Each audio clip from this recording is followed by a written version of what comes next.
It's great to have your company. Joining me on the line this week for our part of our series on marriage. We're doing the Alpha Marriage course with Alan Morris. Alan Morris is joining me on the line, I hope, this morning. Alan, are you with us? I am. I'm here. Good morning, Alan. It's great to have you back with us this week. And of course, Alan has been teaching this Alpha Marriage course for 8 years and run a number of seminars. And it's great to have him back with us this week. And this week, we're talking about resolving conflict, I believe. Alan? No, we're not. Look, Anna, can you not be efficient in there? That radio station, I don't know what's going on there. It's just absolutely dreadful. Can you not just do one simple thing, Anna, right? Can you not? Well, you see, Alan, it's the way that you always send stuff late and you never give us enough notice. Well, come on. Can you not be in the moment? Can you not kind of be there? Look, come on. This is just unbelievable. We're Anna. trying to run a station. You can't even get it right. Are you thick or what? We're trying to run a station. Things have to go according to our plan. Time together. We don't want to scare people too much. We should be on Fair City. I definitely think that the two of us should be on Fair City together. I think we should, and I hope we didn't scare anybody. We actually take a situation like the two of us and the way we do things and how we get it wrong. Mm-hmm. Yeah. How do we stop that spiraling of conflict all the time? How can we stop that? How can we start afresh? Maybe if we start afresh by expressing appreciation. Anna, are you there? Yes, I am. Good. I think you're great on the radio program. I think you sound really well, and I really appreciate the way you lead us through the different program. And I have to say, you're great in that. Alan, you always send us some great stuff, and it's always we always look forward to what you have to offer, and I'm certainly looking forward to it today.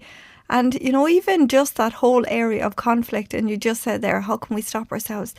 I think anybody who's ever been in any kind of a relationship, siblings, parents, husband, wife, you start in that whole area of conflict, and the adrenaline rises, and it's very hard to back yourself back down. Alan, I hope you're still with us. You're breaking up a little bit on me there. Oh, yeah. So, yeah, I got some of that. Also, how can we identify and accept our differences? Mm-hmm. Like, Anna, maybe you're more project-driven. I'm not sure. Maybe you like to kind of get jobs done. You like to do things. You like to actually organize the radio program and its structures and what you do in your life. And maybe I'm a person who's more relational. I'm laid back. I like to just chat to people. I'm not structured in the way I think about things. Mm-hmm. And recognizing those differences and accepting them for what they are. Sometimes we think the other person should be just like us, but they're not. And that's the nice thing. That's the nice flavor of society, is in the difference, in our different strengths and in our different weaknesses. So, just identifying and accepting those differences are so important. Yeah. And then we also need to negotiate. Anna, we need to negotiate when we're doing the radio program together. Yeah. We need to know how we can work together in that. Mm-hmm. We need to, maybe, I could need to be more organized and you need to be a little bit more flow with it, and learning how to do that together is how we grow together. Yeah. And ultimately it's about growing together and doing that together rather than just wanting it my way or the highway stuff. Mm-hmm. Yeah. And sometimes that's the way it can come across, that it can be a bit of conditional love and not willing to say, well, how can I change? How can I grow? How can I learn? And not expect the other person to be always changing and adjusting to you all the time. Yeah.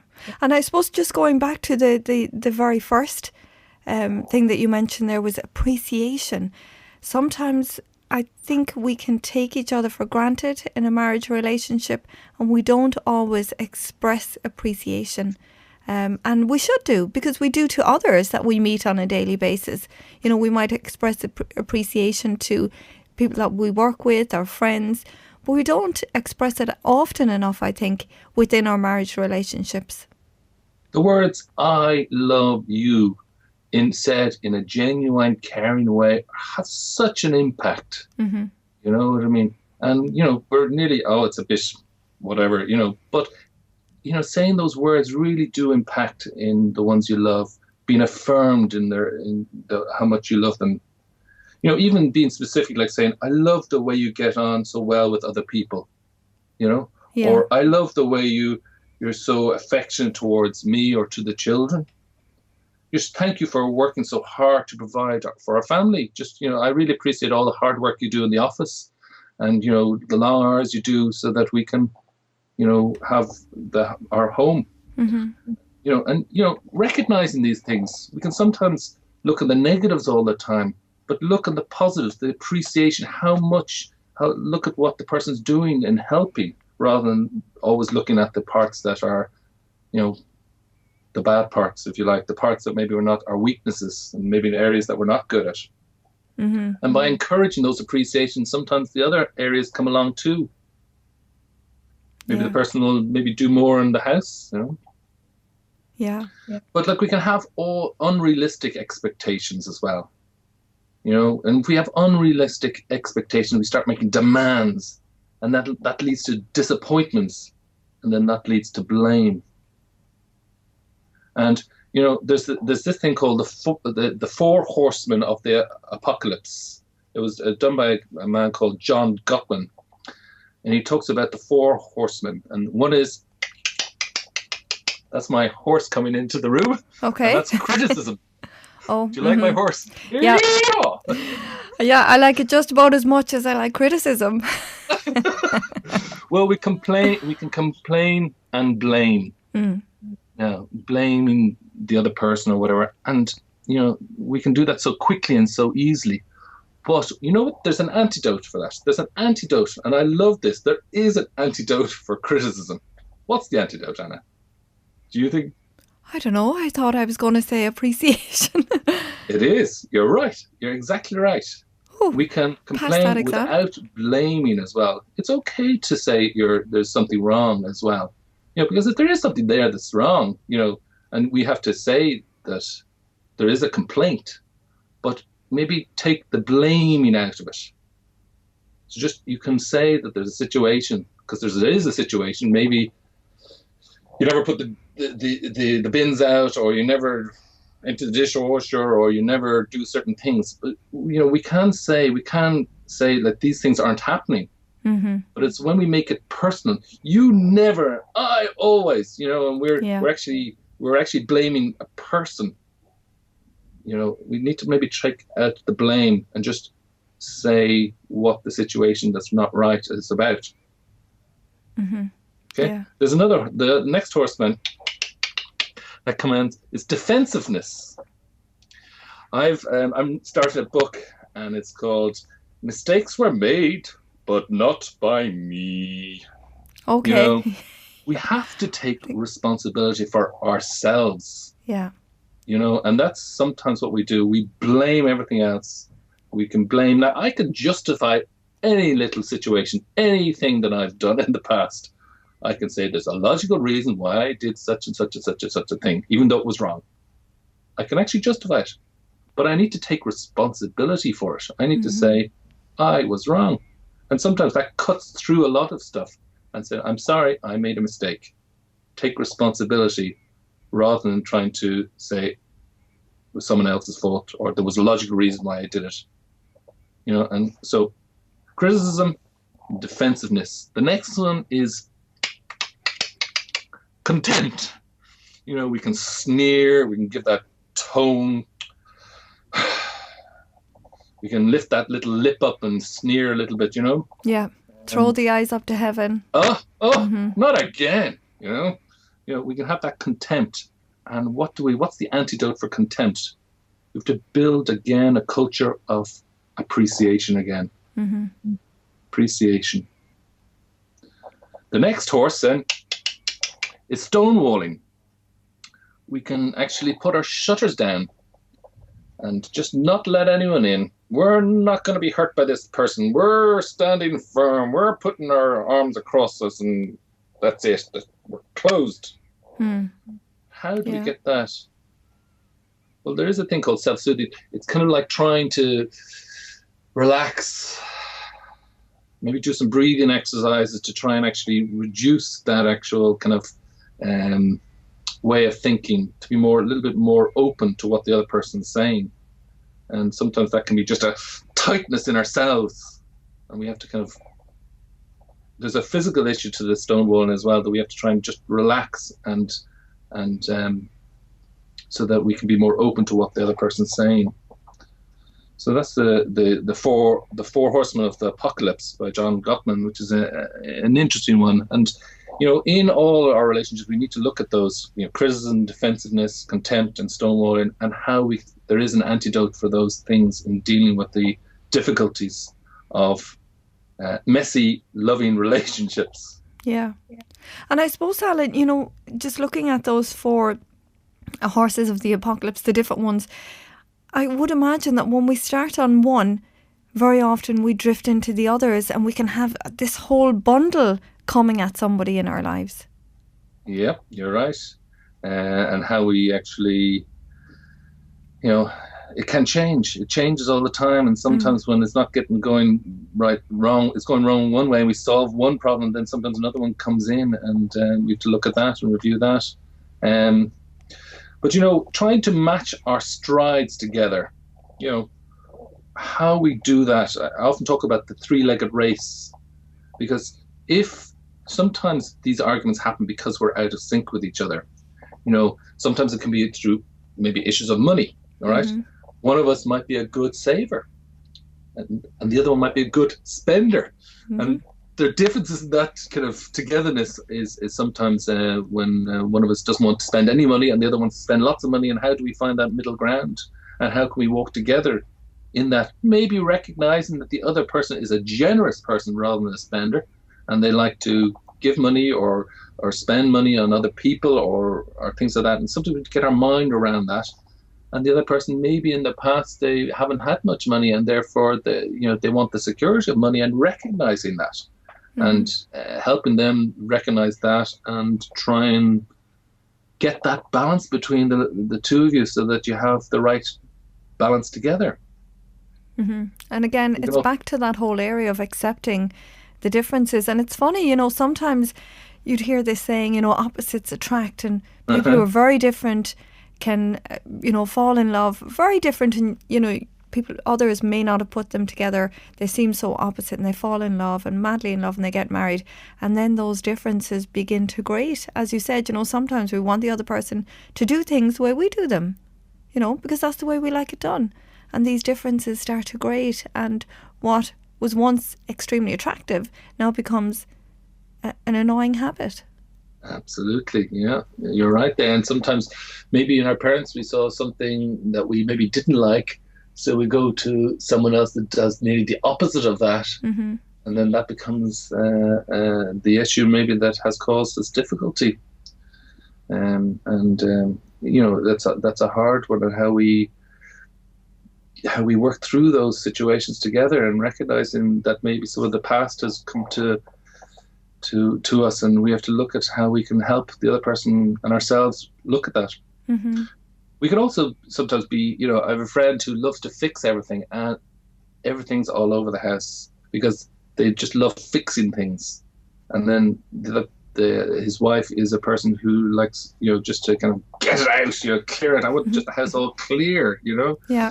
And doesn't want any clutter in the house. And how the two of them work together on that is a thing. Also, timekeeping. Very frustrating. I have a friend who I always invite about half an hour early before the thing starts, because she's always late. And how we deal in the stress of going to different things. One person likes to just arrive just in time to get that plane journey, and the other person likes to be about 2 hours early to actually to go on the flight. And how we actually together work through those things is a challenge. And as I say, like the three-legged race, we have to go in stride with each other and recognize our differences, identify and accept them as well. And sometimes we can say, I want you to be me. And that's not what it's about. Trying to actually recognize that that's the way they do things, and saying, okay, I know that's the way they do things, and I'll try and work with that and try and help them in that. We can kind of try and come to a negotiated ground together. So these conflicts don't happen as often because of that. So I would imagine, so Alan, that when you said, we need to negotiate this kind of common ground together and work out the differences like that, I'd imagine then that what we really need within that is a respect for our individual identities. Yeah, it's a funny thing, the whole issue of respect. There's a book called Love and Respect. I can't remember who wrote it, and it really brings home that sometimes if the respect goes, the love follows very quickly afterwards, And sometimes it's the respect that maybe gets you through those lean times of maybe feeling not so much loved, And if that respect goes, it can be the actual the final break in the relationship. Because you do need to respect. You want to be your husband or wife's number one fan in some ways, and that sounds funny, but you need to say, like, I really respect and I want to love this person. And if that respect is broken, how do you deal with the love then if there's no respect? Mm-hmm. Sometimes people can, husband or wives can be a bit kind of blasé about their wives with other people, have wrong tones, and he's a lazy old so-and-so, or he's and seeing that, really kind of, I don't know, it must hurt the relationship if they do things like that. He's no good at this, or he's no good at that, or she always leaves the place in a state. If you start getting into that and losing the respect, Mm-hmm. Yeah, I actually got that book myself, Love and Respect, Dr. Emerson Eggerichs. I think that's how you pronounce it. The love. Yeah, that's who I thought the name. It is a funny name. The love she most desires and the respect he desperately needs. I would recommend that book, actually. Yeah. I thought it was fantastic. Some of the information in there, and it's given in a very common sense way as well. It just explains why, when respect is missing, what happens, why when respect is missing and then love disappears, and the couple get on this circle, this cycle of this, going round and round, and how you can stop that crazy cycle, it's called. But very good. And I think when we talk about that whole area of love and respect, and within that marriage relationship, and particularly when we're looking at our identity and those differences, because men and women, just even when it comes down to it, are very different. Yeah. And we, I talked a little bit 2 weeks ago about the spiraling of the demon dialogue going nowhere. Mm-hmm. It's going round and round in circles, and it's not going in any direction. And the other book that I read is Hold Me Tight by Dr. Sue Johnson. Mm-hmm. And it ultimately talks about connection, and that really all that's going on is we want to connect with the other person. And, we're knocking, like, with our fists, we're hammering and trying to get and connect with the other person, or we're going into a cave and we're not connecting. And how we actually reconnect in our relationship together is ultimately what we're all trying to do. And maybe sometimes we give up on that. Now, at the beginning, Alan, just on that little drama piece that we came in with, where we were arguing, we were focusing on each other. You never do this. You always do this. You're not this. You're not that. Yeah. We obviously were giving the wrong way of how to negotiate, or this was a full-on kind of style of an argument. I love the idea of when we're having a disagreement. It's not, the disagreement is not between us. Sometimes we can visualize that the actual problem is between the two of us. It's actually like a physical wall there in between us and actually blocking each other. So what we need to try and do is we need to actually take that problem and put it up above us, away from us, all right? And the two of us stand shoulder to shoulder and look at the problem together. And by doing that, it helps us that the problem isn't us. The problem is there, and we're going to deal with it together. Yeah. Shifting that mindset to looking at how we actually resolve the conflict. And when we're together in it, it's so much easier rather than between us. So, if you can kind of, when you're dealing with any problems, try not let it go between you, but try and take it out and say, look, we're going to sort this problem out together, and not make it personal, not make it not say, complain without the blame. So try and take the person out of the situation and make it the problem. Focus on the problem, not on the person. Okay. So have you got any kind of ideas about how we could do that, in a practical sense of how do we put those issues away from us? Well, try and name the problem. Try and not name the person. Try and what is the problem? What is the actual problem that's going on here? Okay. So is it finance? Let's put finance on the table there, and let's look at the finance. Not, you're always spending too much money. You're always doing this. You're always, we're always doing, try and say, look, we have a problem here. The problem is money. Okay. We need to look at the money, or we need to look at our time because you're too busy and I never see you. We need to name the actual problem rather than the person. Okay.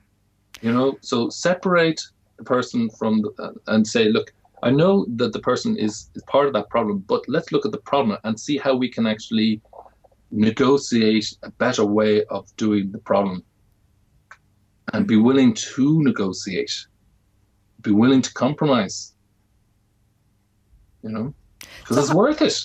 How can we learn to negotiate if we've never learned to negotiate before, if we've never kind of had cause to negotiate before, and we've come into this relationship and we need to learn to negotiate? How do we start on that? Well, you have to look inside yourself and where am I? Where is the plank? Is the plank in my eye or the speck in theirs? Am I the problem here? Is it my issues that are causing this thing? This recurring problem maybe is something to do with my past, and I need to look at that. I need to kind of say, why is this always happening? Why is this always coming back? And I need to kind of, I need to try something different. I need to, because this is always happening, I need to look at how I do things differently, because the way I'm doing it at the moment, it always seems to not work. So I need to change something. I need to change a pattern. And I need to, maybe look on the positives. Maybe if it's some issues between husband and wife, that I need to start changing things. I need to start appreciating the person rather than actually, be negative about the husband or wife. I need to appreciate it. I need to change the way I'm doing it. I need to name identify my difference between what the situation, rather than not knowing what it is. It's all over the place. I need to name it. I need to accept that it's, accept it as well. Because then we can negotiate more, and then we can grow together. Yeah. Yeah. And as you said, it is important to separate those issues from the person and put it outside of both of us, to write it maybe and just have it on a coffee table in front of the two of us that we can look at it and discuss it. And if our defense mechanism is up, like I talked about the stonewalling, you know what I mean? If our defense, how do we deal when someone shuts down and won't negotiate? How do I deal with someone that's not going to talk to me? It's a hard one there. And how I can help them stop stonewalling. Let's take a minute. Let's the emotional, go up, the way, when someone really kind of annoys you and you're just, and you kind of get your way up and you just shut down then. How do I pull down that shutter so that I can let love in and let love out? I need to kind of relax. I need to, just try and bring my levels down of emotions so that we can actually talk about it and not take it personally, and just say, this is a problem that we're going to deal with. It's out there. It's not between us. It's out there, and let's try and deal with it together. And obviously, I want to think about the other person and where they are in this. And I want to try and understand. Instead of all about me, I want to actually say, what about the other person? What about my husband? What about my wife? Where are they in this? I want to listen. I want to try and understand. I don't want it about me this time. Because me has been wrecking this marriage or whatever. I want it to be about us. I want it to be about her or him. I want to see where they are in all this. And I want to listen to try and understand. When you understand, they feel loved. Mm-hmm. Yeah. And what would be one of the most important things that a couple could do for each other? Well, God gave us one mouth and 2 ears to listen. Mm-hmm. Listen and have open-ended questions to draw. Like some people are like, hedgehogs or rhinos. Have you ever heard that? One person can be a hedgehog, and when difficulties come, they kind of close up and they put all their spikes out. Yeah. And that's how they deal with conflict. And other people are like a rhino. They go straight into the jugular. They really ram it in there, and they want to, we have to just, we have to try and go over to the other side and try and understand where the other person's at. Mm-hmm. Just listen, draw them out, ask open questions. Talk about your feelings. Where are you in this? The hurts. And be open just to listening. And when they might get it wrong when you're doing this, because if it's a new thing, and they might start going, you never know. And the real thing is to try and gently say to them, let's try and put the problem out there rather than me in this. You know what I mean? Just for a while, just until we understand each other, and try and work through this conflict together. That we're in it together. And we're going to name the problem rather than the person. We're going to, together, I'm going to listen to you and try and understand you where you're at together. And then both do it. And reflect back. The other thing is sometimes we get it wrong. When someone says something, we pick up the areas that kind of stand out to us in some ways. And sometimes we need to, in some ways, reflect, say back what they've said to us. Because actually, it might be wrong, what we've heard. Yeah. Mm-hmm. So we need to actually say, you said, this, this, and this. And is that okay? Have I heard you? I love the word, have I heard you? Because we want to hear each other in a real connectional way. And if they say yes, and you can say, is there more? Is there more to this? And just listen and let them bring it out. Bring it out. Conflict is an opportunity of growth. That's what I keep telling myself when my wife's giving out to me. Conflict is an opportunity of growth. And how we see past the conflict to what it's all about, that's sometimes the problem. Sometimes we just see the conflict and we focus in on the conflict and not on what it's all about. Well, I think it's important to say just in the last minute before we finish up, Alan, for those who have a relationship with God, to know that you're not alone in your struggles. You're not alone in your conflict, that God is with you. I know there's a scripture in the Bible where it talks about a cord of 3 strands is not easily broken, and how important it is to pray for each other through these conflicts. Yeah, and it's lovely. There's something powerful about a couple sitting down and kneeling together or praying together, just together in that.